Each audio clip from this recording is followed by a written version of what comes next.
Hey, good afternoon, everybody. Lawrence Michael, Operations Manager for Air Quality Remediation. It's been a couple weeks since we did any remediation videos. It's definitely not because we haven't had any jobs or we've been slow. It's been the complete opposite. We've just been extremely busy, short on people. We've had a number of people, out sick, and just trying to play catch up. So it's been a hectic couple weeks, but I definitely wanted to keep up on the remediation videos. As always, full transparency. We try to show everything that we do, so that way customers know, the way things are supposed to be, the right way. The policies and procedures dictate that things are done, regardless of whether it's remediation or restoration. So I'll take you through a walkthrough of what we have going on here. It's a mold remediation in a master bedroom, a master bathroom, another upstairs bathroom, and then the air conditioning unit cleaning and duct cleaning for the second floor. Talking to a customer last week, she brought up a good point. We haven't done, and we've been planning on doing this for a while, but we haven't done it yet. She brought up the fact that she watches our YouTube videos, which I greatly appreciate. Anybody out there who watches the YouTube videos is definitely appreciated. But one thing she brought up is that we don't have any videos on decontaminating the equipment when we're done. So what we'll do when we finish this remediation and duct cleaning job, all the equipment that we use here, we'll take back to the shop and we'll make a video on how we decontaminate this equipment. So that way anybody who's watching our YouTube videos can see how the decontamination process works, the filter changes, testing the efficacy of the unit, making sure that the HEPA filters are actually filtering out 99.97% of the spores or particles or dust fragments that they should be. And that's real easy with a particle counter, and we'll go through that once we're done here. So anybody who's watching, if you have any ideas of videos that you guys want to see, definitely put it down in the comments. Let us know. It definitely helps us out, and then we can make videos showing you guys how things are supposed to be done. So like I said, if anybody has any ideas for future videos, definitely put it down in the comments, and we'll definitely take care of it. So we'll do a quick walkthrough. This is the master bathroom. It started getting set up. We haven't started any remediation in there yet, but we have our containment built. So if we go inside our containment, we'll see what's going on in here. So typical bathroom, shower, tub, toilet, sink. So in this case, it is pretty common what we see at the shower. The caulk will either be not there, or it's deteriorated, or cracked or something, to where the caulk isn't there anymore, and it allows water from the shower to penetrate through, in this case, to a closet that's on the other side of the shower. So I'll try to get you guys a look at what's going on here. So here on this baseboard, definitely mold growth here all the way down this baseboard. So what we'll have to do, now that we have our containment built, we'll set up our negative air machine, duct it out the window to create our negative air pressure. We'll pull this baseboard off, probably cut out some drywall, and then obviously we'll decontaminate everything, apply an antimicrobial solution to clean everything, an antimicrobial sealer to seal it and prevent any new mold growth from occurring. And then we'll take and scrape out the rest of the caulk that runs around this shower basin. You may not be able to see, but there is some mold on the caulking around this shower basin, so we'll just scrape that out, clean everything up with an antimicrobial solution like we talked about, and then we'll apply some new clear silicone caulk to it to prevent any new water incursion issues in the future. And then once we are done our remediation and we decontaminate the entire bathroom, we'll have a drywall contractor come in and install new drywall that we removed, and then a new baseboard, and then the bathroom will be done. So that's about it for the bathroom. Then over here in the master bedroom side, we have another issue at this window. So we have our containment built, our negative air pressure established in here. So we'll do a walkthrough and check out what's going on in here. And then once we're done in here, we'll go through and check out the other bathroom. And then I'll probably walk you guys through the air conditioning unit that's up in the attic and some of the vents that we see.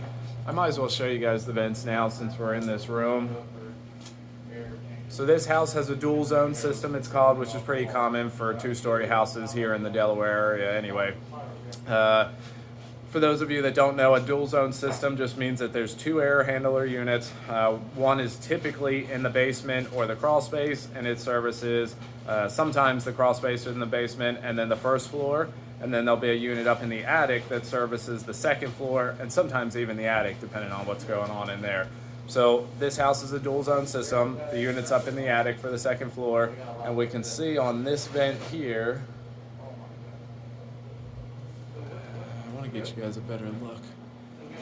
We can see mold growth on this vent. I don't know how well that's coming across on camera. And then if we look at this return vent here, this definitely has a lot of dust and dirt built up on it. And then we have one more vent over here that's actually above the bed that has visible mold growth on it as well.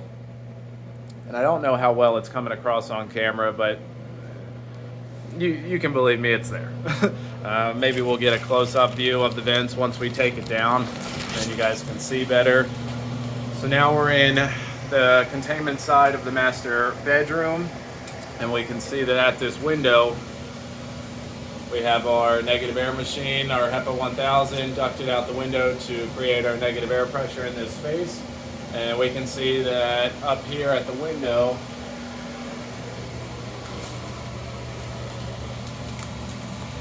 there's visible mold growth here from a leak that was here, and it's been running down the window.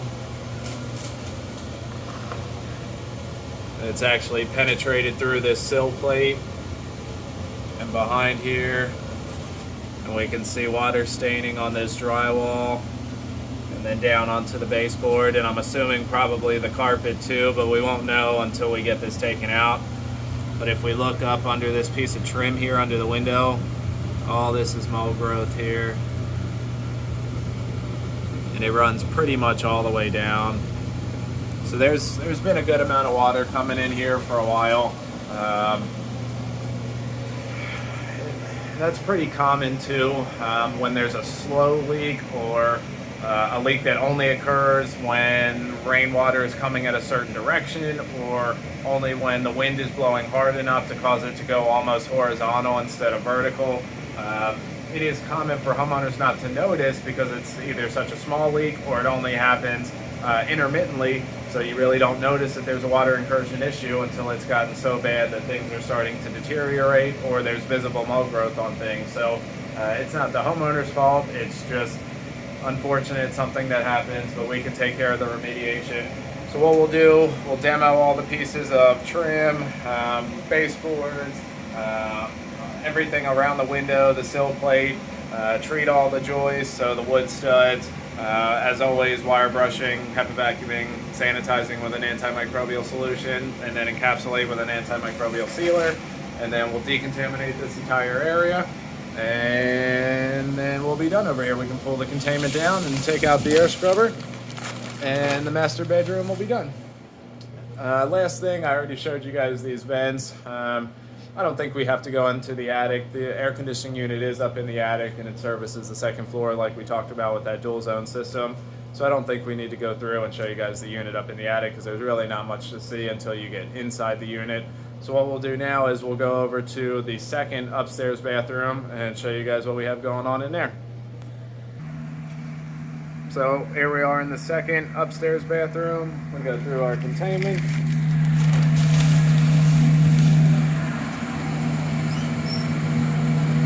So inside here, we have our containment build outside.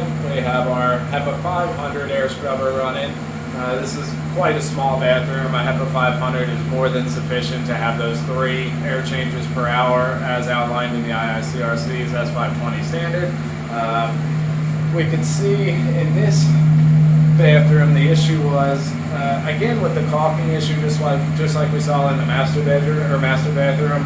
But this was also, I don't know whether water was splashing out from people getting a shower and the shower curtain not being pushed up against the shower like it should be. It could just be bad caulking. But what we see here, the guys already removed the drywall that was affected. So they cut out the drywall behind the toilet. We still have to treat all the studs. So these wood studs have to be wire brushed, HEPA vacuumed, sanitized, and encapsulated, just like always. Same situation here. We can see moldy caulk that runs around the shower basin, even over to here. So we'll scrape all that old caulk out, clean everything with an antimicrobial solution, and then install new clear silicone caulk. And we can see here how we had to remove a layer of tiles and then cut out this drywall. And we could see where there was mold growth down here. And just so you guys can see, so this bag is the previously removed, so the mold affected drywall and baseboards. And we can see on the back side of this drywall here that there's mold growth on the back side of the drywall. This was the front side of the baseboard. We could probably flip it over and try to get you guys to look at the back side of the baseboard.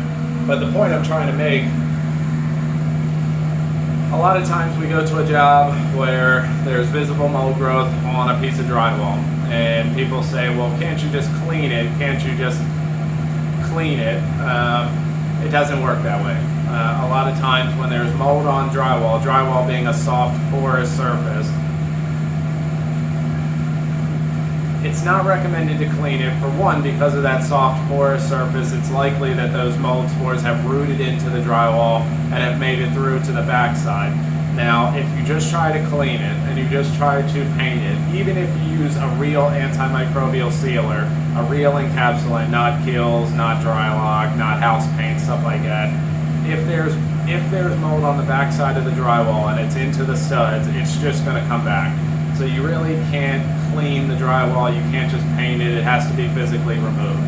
The object is to physically remove it, not clean it.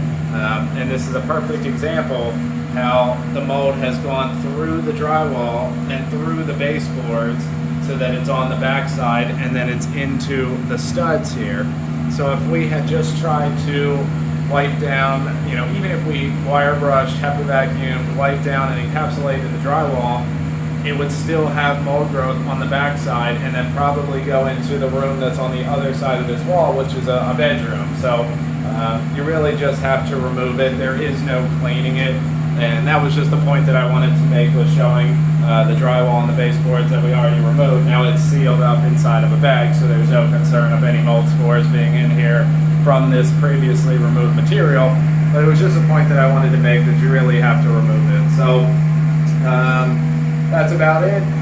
If you guys have any questions, any indoor air quality concerns, definitely give us a call. Check us out on all of our social media pages. It definitely helps us out. Again, if you have any ideas for videos that you guys want to see, definitely put them down in the comments. Let me know, message us on Facebook Messenger or whatever else. We'll definitely try to do all the videos that people want to see.